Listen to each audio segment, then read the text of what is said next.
ಈ ದೃಶ್ಯ ನೋಡಿದ್ರೆ ನಿಜಕ್ಕೂ ರಕ್ತ ಕುದಿಯುತ್ತೆ.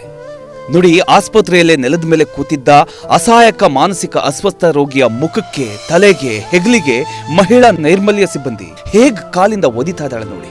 ಇದು ಉತ್ತರ ಪ್ರದೇಶದ ರಾಯ್ಬರೇಲಿಯ ಜಿಲ್ಲಾ ಆಸ್ಪತ್ರೆಯಲ್ಲಿ ನಡೆದಂತಹ ಒಂದು ಘಟನೆ.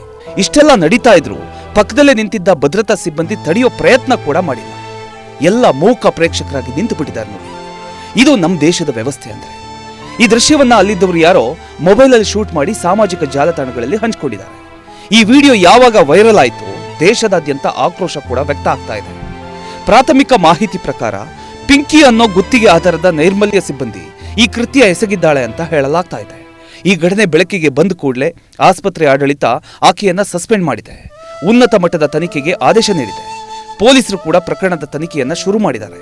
ಆದರೆ ಪ್ರಶ್ನೆ ಏನ್ ಗೊತ್ತಾ, ಚಿಕಿತ್ಸೆ ಕೊಡಬೇಕಾದ ಆಸ್ಪತ್ರೆಯಲ್ಲೇ ರೋಗಿಗಳಿಗೆ ಈ ರೀತಿ ವರ್ತನೆ ಮಾಡಿದ್ರೆ ಜನರು ತಮ್ಮ ಜೀವವನ್ನ ಯಾರ ಕೈಗೆ ಒಪ್ಪಿಸ್ಬೇಕು ಹೇಳಿ?